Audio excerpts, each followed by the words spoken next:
Oh shit, I got them all right.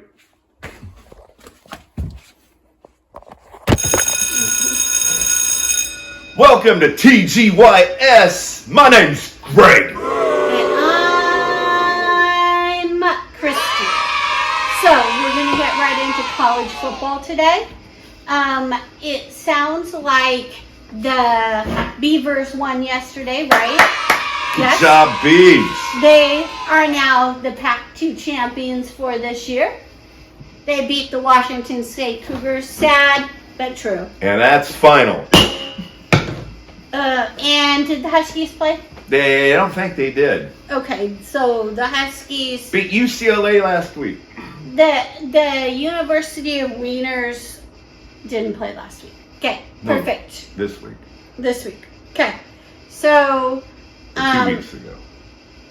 Nah, thanks. Okay, let's get to our questions. We're going to start off with Dana. Oh. Dana says, my question is, how long does it take to y'all to record all this great entertainment? For us, it takes about 2 minutes. Yeah, it's pretty easy. Do I do about 10 seconds to reflect what was last week? Hey, by the way, I got every game right last week, nice. Christy. You missed one. You picked the Raiders. I know. But other than that, I'll do some research depending on the questions. Like basically, I've been spending all week listening to punk rock for some other question. But as far as actual setup of the show, I spent about 5 minutes cleaning up the desk, getting the set ready. Christy will sometimes pick the games. So we're both kind of working at the same time, doing different stuff for the show. But no, it goes pretty quick. And then even the editing and all that stuff. Editing. Sometimes I'll put in sound effects. So sometimes the computer work for me will take about, an hour? But usually around this point in the season, I can knock it out fairly quick these days. Okay. Great question. The other one comes from Michael on the hotline. Greatest punk singer of all time, no brainer. It's totally Wattie Buchanan, right? I don't know Wattie. Don't forget the chaos. I don't know Wattie Buchanan, so I'm gonna go with ones that I do know. Exploited. I know Glenn Danzig from the Misfits. I love him, and I also love Michael Graves' voice. So those are going to be my top 2 picks, both from the Misfits. Both from the Misfits. Oh, God, there's so many great punk singers out there. Now, I got to admit, I got into punk, Mike, because I borrowed my brother's Sex Pistols cassette back in the day, and that was it for me. Johnny Rotten's definitely got a powerful voice. Love that album. But then I jumped straight into, hardcore punk. I went straight to Dead Kennedys, so Jello Biafra, Black Flag. Oh God, there's so many singers in Black Flag. Henry Rollins, Keith Morris. I like Henry Rollins too. Keith Morris's working off is just absolutely incredible. Even Dez from Black Flag had a pretty decent voice. God, there's so many. Who am I missing here? God. Probably mentioned a lot of them. I have mentioned a lot. Between the two of us. And then, there's the cats from No Means No. There's so many. But honestly, I'm going to stick more to the hardcore punk. I love Jerry A. Lang from Poison Idea. His lyrics, he definitely took that Darby Crash kind of lyric approach. And so it's kind of like more of a chaotic story than just rhyming Yankee blue jeans and all that jazz. So Jerry A. Lang's definitely one of my top favorites. But I'm going to go ahead and say out of all those great punk guys, even Joey Ramone, crap, how to forget him. Out of all those originals, my favorite one is actually a guy from the 90s punk scene, which is actually my least favorite genre. But I'm taking Michael Graves from the Misfits, because if you're bound and you're gagged, draped and displayed, would you still love me anyway? No. Yeah, well, I tried. All right, Christy, I got some questions here on the old telephono. This one came in from James. Yep. James has a Raiders question. He got a Raiders question. I got my research good on this one. So I guess the Raiders tight end, his name's and he's doing really, really good this season. for the Raiders. And the question is how long will it take for the organization to go ahead and trade this guy? And was he going to trade him to the Chiefs, or are they going to trade him to like the Broncos or Chargers? I say this guy's going to go to the Broncos, and it'll be next season. No, I think you got to extend his contract, give him a bunch of money. He'll have like a broken knee or something, so the Raiders can pay this guy to not do a damn thing for them. And then probably about 5 years, he'll wander off to another team. Tom Brady and him will be like the Super Bowl champs. Right. In 10 years. Mm-hmm. Okay, I got another question, don't I? Well, I got to get my shit ready here. Oops.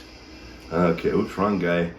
Hey, Christy, this is coming from this guy. If you can this is coming from Darren. Darren. Too many messages here. Okay. Oh, it's coming from Darren and Lena. We got to do that. And Lena, both of them? Yeah, it's from both. Okay, he says, how would you rank the following? Chestnuts, fruitcake, stuffing with celery, eggnog. Okay. The only ones out of those that I've actually like is stuffing with celery. I'll say stuffing with celery is number one. And it's celery, and I would also add sausage to that too.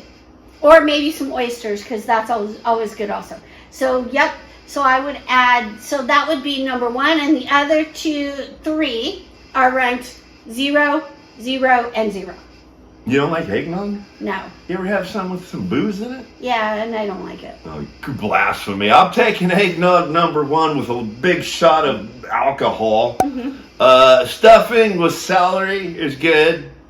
As long as you got something in your glass. Mm-hmm. Fruitcake and chestnuts. I gotta admit, I'm gonna pass on those two. So 0. So there you go. All right. Let's go ahead and ship it over to Sideline Scott. Hey everybody, Sideline Scott here for TGYS. Woo! I'm coming to you tonight from Tucson, Louisiana. On my way to San Antonio in the morning. Alright, let's get right down to it. Questions.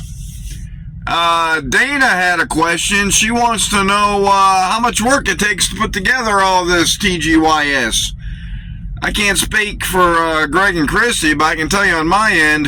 On Monday, my researchers, they get together, they get their notes, and they get everything together for me. Then on Tuesday, the writers get together, and they come up with my script. On Wednesday, I pretty much preview everything, and I get the IT guys set up with the cameras and the lights. Thursday, we have a table read.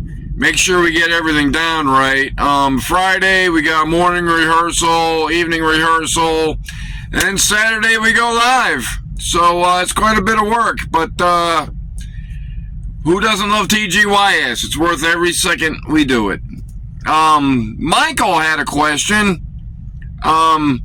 Greatest punk singer of all time. He suggested it was Waddy Buchanan from The Exploited. I do like The Exploited. I discovered them kind of late. It was probably the mid-90s when I really started getting into hardcore punk, and The Exploited, they are the best oi punk there is. I mean, if you like oi punk, and The Exploited is the way to go. What was that song they had I liked? You never give up, you never get up, you never get up in the army, and then it goes on, and of course F the USA. That was I used to love that one when Obama was president. Anyway, best singer punk. Those 3 words probably don't belong in the same sentence, like, ever. I'll say Waddy has the best Mohawk in punk. That's without question. But when it comes to best singers, if my daughter was here, she would tell you that Johnny Rotten is the greatest punk singer. She's 19, to be honest. I'm just happy she knows who Johnny Rotten is. Joey Ramone, he was a great punk singer. You know, he had that New York nasally, very distinctive voice. I loved listening to Joey Ramone, but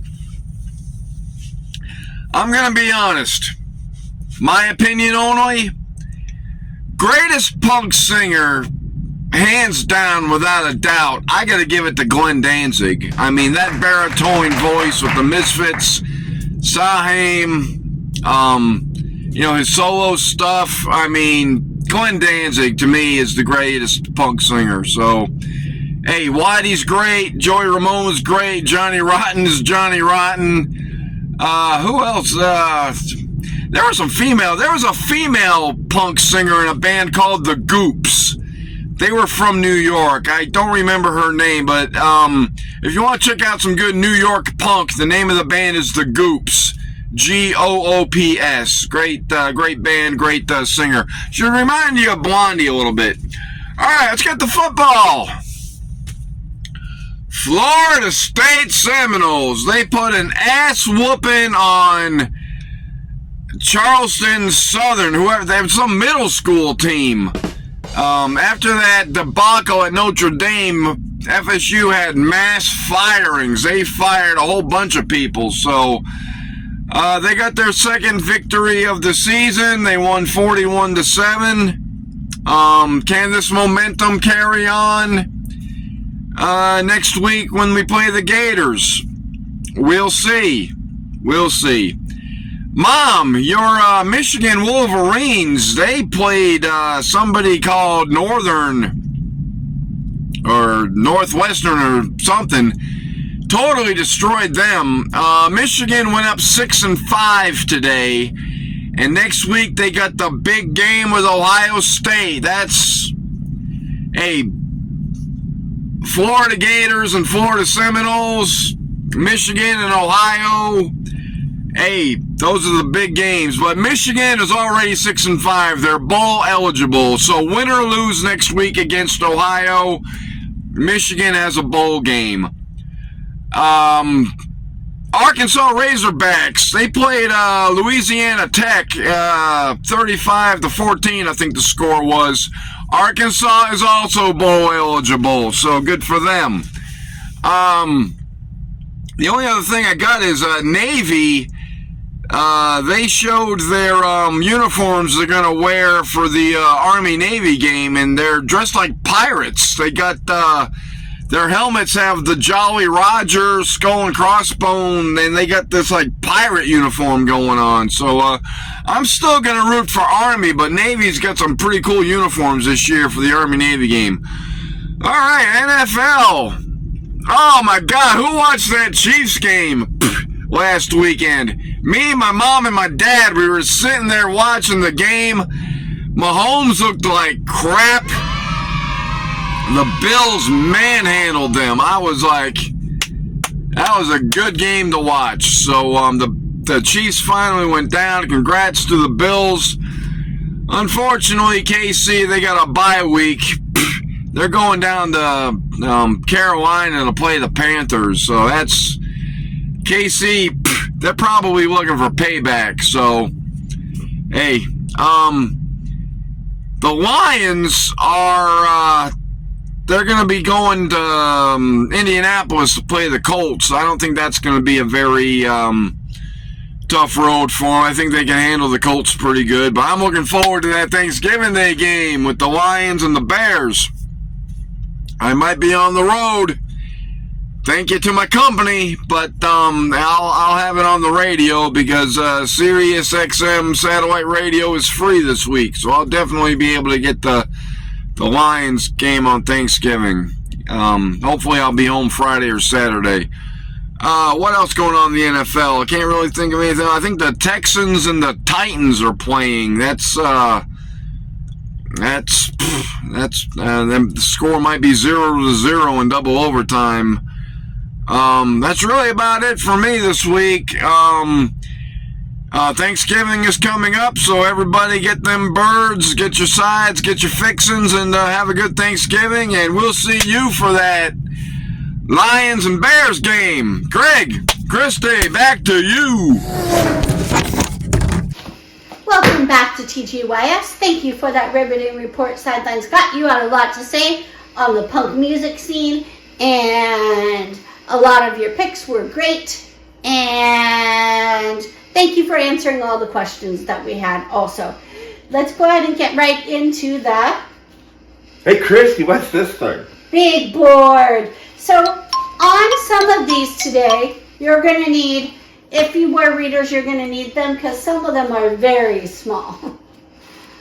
We're going to start off with the smallest one this week. We've got an NFC North battle between the Vikings and the Bears. I think the Vikings are going to pull this one out. I just have that feeling. I'm going Vikings. Vikings have been doing really well this year. Christy. I'm going for Vikings. Christy, Vikings taking on Bears. Bears are pretty ferocious animals. Mm-hmm. Vikings, they're going to hit that ale, get that fucking drunkenness, and they're going to take the Bears. So we're taking the Vikings. Mm-hmm. Huh? Also, Vikings have an axe and Bears don't. So Vikings can just go. You never said Bears Attack can the bear. hold axes. They cannot hold They do a axes. bunch of Okay. cocaine and then they... Next one is the top game for the week. We've got your Green Bay Packers versus the lowly San Francisco 49ers. Packers are going to pull this one out. They 49ers didn't look so great last week. Well, actually they beat the Chiefs, but they didn't. That was the Bills. Oh, the Bills beat the Chiefs. So, but the 49ers didn't look their best last week, so I'm going with the Packers as always. Go Pack. Yeah, the Packers are kind of rolling right now. The 49ers kind of stumbling, but isn't McCaffrey back? He's been back for a couple weeks. Is he a little bit lame? No, not really. And he's been getting me 17, 18 points, so that's still good. But Brock Purdy actually is hurt. So. Oh, there it is. We'll go Packers. Yeah, Packers for sure. Yeah. Let's move on to the second most important game of the week, the Raiders versus the Broncos. The Broncos have actually been rolling lately. They haven't looked horrible. They've been looking pretty good. I'm going with the Broncos this time. Big K. Whoa, whoa, whoa. You didn't talk about how the Raiders are looking. They're looking like shit. I'll take the Broncos. Okay. And next, I think this is NFC West, right? Seahawks, Cardinals. Yeah. This is some people's biggest game of the week because whoever wins this game is the top of the NFC West. It's their battle for the division. It's their battle for the division. Cream of the crop of the West. I'm going with the Cardinals. Go Cardinals. Arizona has been putting up points. Seahawks been stubbing their toes, picking their nose. And putting up points. Last week they did pretty well. But that didn't rhyme. But anyways, we'll go Cardinals. Yeah, they played the 49ers last week and won. They're the ones who played No, the the 49ers won. Oh, yeah. That's cool. Who knows? Anyway, Seahawks fans, you know if you won or lost last week, you don't need us to tell you that. Well, Christy, shall we sing a little song? Mm-hmm. That's all the time we got for now.